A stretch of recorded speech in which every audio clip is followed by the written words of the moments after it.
सोनम वांगचुक से जेपी नड्डा और जितेंद्र सिंह की मुलाकात की खबर ऐसे वक्त आई है जब पेपर लीक को लेकर दिल्ली का सियासी पारा हाई हो चुका है। कल प्रधानमंत्री आवास के बाहर राहुल गांधी धरने से अचानक दिल्ली में सियासी सरगर्मी तेज हो गई।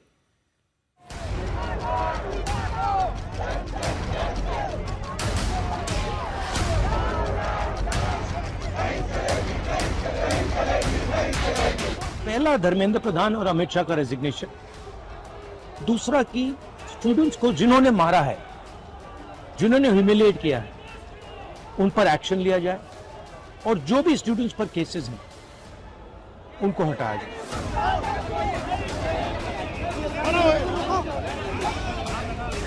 मंगलवार शाम के हाई वोल्टेज एक्शन के बाद देर रात लोकसभा में नेता विपक्ष राहुल गांधी ने ये बयान जारी किया। स्टूडेंट्स को जिन्होंने मारा है, जिन्होंने ह्यूमिलिएट किया है, संदेश साफ कि पेपर लीक को लेकर जारी बवाल अभी थमने वाला नहीं है। ये जो इशू है देश का सबसे बड़ा इशू है। मंगलवार शाम करीब 3:30 बजे अचानक दिल्ली का सियासी पारा हाई हो गया। राहुल गांधी प्रधानमंत्री आवास के बाहर धरने पर बैठ गए। उनके साथ प्रियंका और कांग्रेस के कुछ सांसद भी मौजूद थे। कुछ देर बाद समाजवादी पार्टी के मुखिया अखिलेश यादव भी वहां पहुंच गए।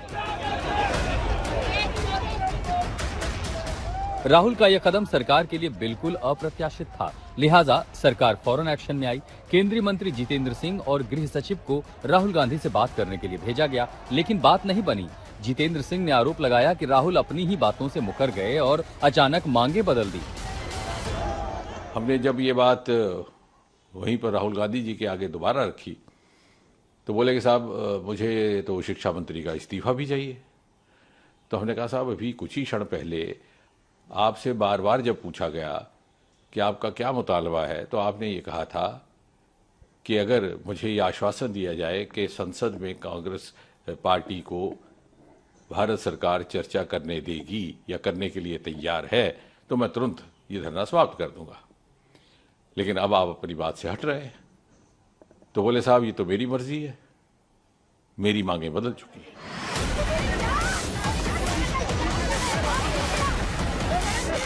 राहुल से वार्ता टूटी तो पुलिस एक्शन में आई। पहले कांग्रेस सांसदों और पदाधिकारियों को पीएम आवास से बाहर हटाया गया। कि देश में युवाओं का भविष्य सोच दिया है इन्होंने। हिम्मत है तो आगे आए। जब कोई भी डरता है पुलिस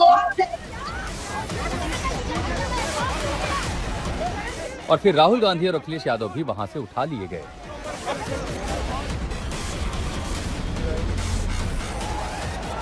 सभी नेताओं को कुछ घंटे बाद रिहा कर दिया गया, लेकिन राहुल गांधी ने जिस तरह से अति सुरक्षित और धरना प्रदर्शन के लिए निषिद्ध पीएम आवास के बाहर धरना दिया, उस पर सरकार में अब गहरी नाराजगी है। सरकारी सूत्रों का दावा है कि पीएम आवास के बाहर प्रदर्शन कर कांग्रेस ने गलत और खतरनाक परंपरा डाली है। ये न सिर्फ सुरक्षा का जोखिम है, बल्कि परिपक्व लोकतंत्रों में इस तरह का द्वेषपूर्ण व्यवहार देखने को नहीं मिलता। हमें नहीं भूलना चाहिए कि हमारे पड़ोसी देशों में क्या हुआ जब नेताओं के घरों को प्रदर्शन के दौरान निशाना बनाया गया। राहुल गांधी जी गंभीरता से नहीं लेते हैं, इस बात का आज पूरा उनके व्यवहार से दिखा। विरोध जब मर्यादा की हदों को पार कर जाती है तो अराजकता बन जाती है, और हम शुरू से कहते रहे हैं राहुल गांधी जी अराजकता के प्रतीक बनकर उभरे। कल का बवाल थम चुका है, लेकिन उससे जो गुबार उठा है उसका असर आज भी संसद के अंदर और बाहर दिखना तय है। दिल्ली से मौसमी सिंह, हिमांशु मिश्रा के साथ आज तक ब्यूरो। पीयूष मिश्रा मेरे सहयोगी जुड़ गए हैं इस वक्त तमाम जानकारी के साथ। पीयूष, सरकार का ये दावा है कि छात्रों को राहुल गांधी समेत तमाम कांग्रेसी नेता बरगला रहे हैं क्योंकि उनका स्टैंड ही क्लियर नहीं। पहले कुछ मांगे थी, फिर कुछ और मांगे हो गई। जंतर मंतर पर वो प्रदर्शन पर बैठे नहीं, सीधे प्रधानमंत्री आवास के बाहर बैठ गए। क्या वो सोनम वांगचुक से अलग हो गए हैं या फिर वो कॉकरोच जनता पार्टी का भी समर्थन नहीं कर रहे हैं? कुछ क्लियर नहीं है उनके एंड से।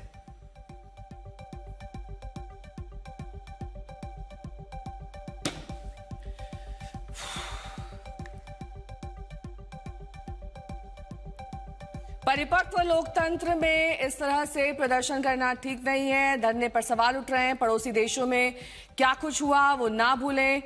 नेताओं के घरों को बनाया गया प्रदर्शन के जरिए निशाना। यहां पर जिक्र दरअसल नेपाल और बांग्लादेश का किया जा रहा है। प्रधानमंत्री आवास के बाहर प्रदर्शन गलत और अलोकतांत्रिक था। अमित भारद्वाज मेरे सहयोगी जुड़ गए हैं। अमित, राहुल गांधी का स्टैंड दरअसल क्या है, या फिर यूं कहें कि पूरे कांग्रेस पार्टी का क्या स्टैंड है? क्या इस पर इंडिया गठबंधन एकजुट है? क्योंकि अखिलेश यादव को तो हमने उनके साथ खड़े हुए थे देखा, लेकिन आम आदमी पार्टी के संजय सिंह ने कुछ और ही बातें कही। उन्होंने कहा कि राहुल गांधी तो एकदम बदल गए हैं, ना वो जंतर मंतर पर प्रदर्शन कर रहे हैं, ना वो कॉकरोच जनता पार्टी के तमाम मांगों को सुन रहे हैं, वो सिर्फ इस्तीफे पर अड़ गए। और यह देखिए, इसके दो भाग हैं। जो भी घटनाक्रम कल हुआ है उसका पहला भाग ये है कि कांग्रेस पार्टी चाहती थी कि सरकार जिस तरह से दिल्ली पुलिस ने लाठीचार्ज किया है छात्रों पर, उस पर चर्चा करे सदन के अंदर, और राज्यसभा और लोकसभा दोनों पे में चर्चा हो। और फिर धीरे धीरे कांग्रेस पार्टी के अंदर ये विचार बना कि दिल्ली पुलिस के लाठीचार्ज के एक्शन पे प्रोब होना चाहिए और गृह मंत्री को भी इस पे स्पष्टीकरण देना चाहिए। और जब दोनों सदनों में कार्रवाई टल गई, एडजर्न हो गई, तो कांग्रेस पार्टी ने अचानक से सरप्राइज करते हुए दिल्ली पुलिस को और अपने इंडिया अलायंस के पार्टनर्स को भी सीधे प्रधानमंत्री के आवास के बाहर धरने पे राहुल गांधी अपने सांसदों के साथ बैठ गए। और हालात ये थे, मैं आपको यहाँ बता दूं कि कल कई बार समाजवादी पार्टी के अलग अलग सांसदों ने पूछा था कि क्या कोई मार्च है। लगातार कांग्रेस की तरफ से कहा गया कि मार्च नहीं है, कोई मार्च नहीं होने वाला, और उसके बाद अचानक से धरना हुआ।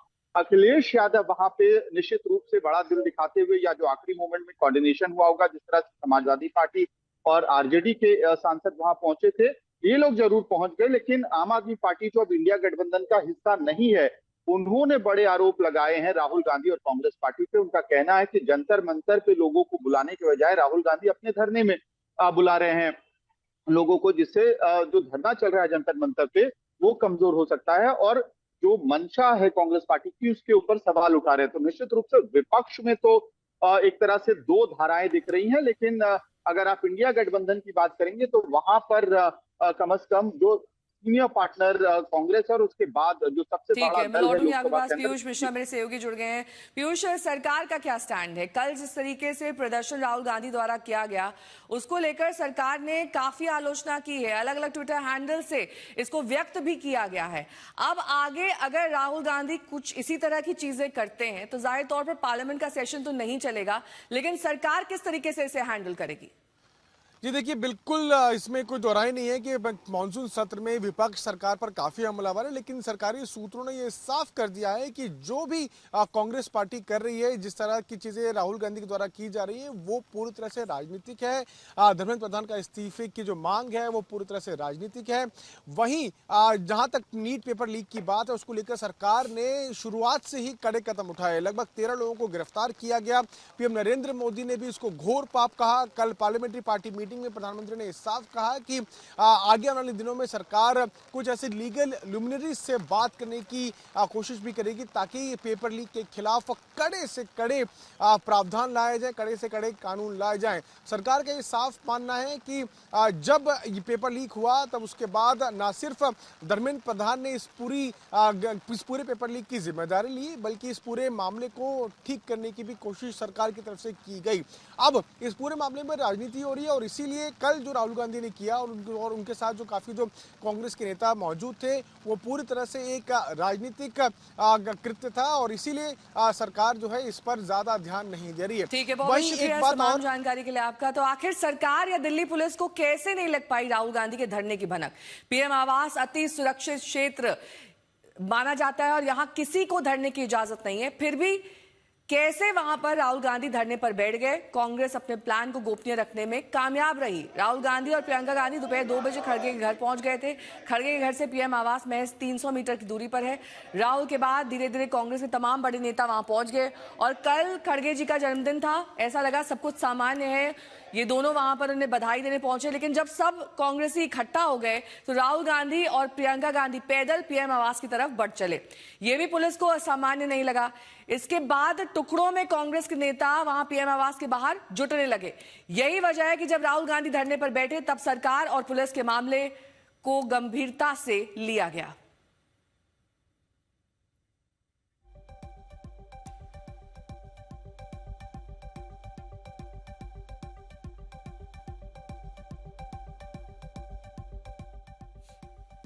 तो राहुल गांधी को कल रात ही रास्ते से छोड़ दिया गया, लेकिन लोक कल्याण मार्ग जो कि 2.5 किलोमीटर की दूरी पर है संसद भवन से, राहुल गांधी का धरना इससे कुछ ही दूरी पर शुरू हो गया। प्रधानमंत्री आवास के बाहर यह धरना, और से ठीक 300 मीटर की दूरी पर खड़गे का आवास है। वहां पर कुछ देर पहले राहुल गांधी और प्रियंका गांधी मिलने पहुंचे और उसके बाद पैदल ही ये पीएम आवास के पास बढ़ चले।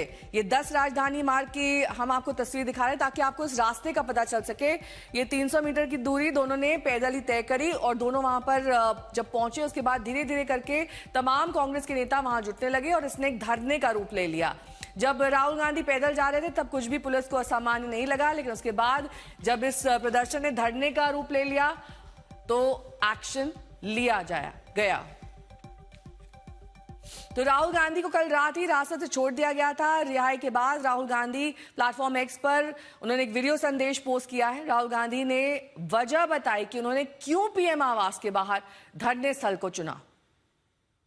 Morning I went and met the speaker of the Lok Sabha and I said to him that it was important that we be allowed to debate what happened to the students the day before.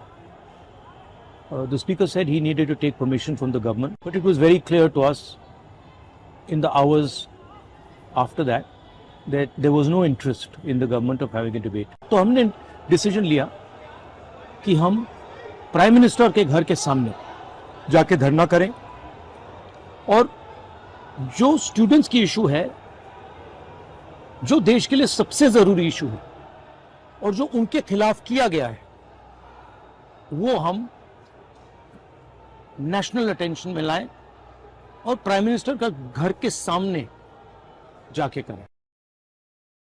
तो राहुल गांधी के धरने में Samajwadi party के अध्यक्ष अखिलेश यादव भी शामिल हुए थे। उनको भी हिरासत में लिया गया।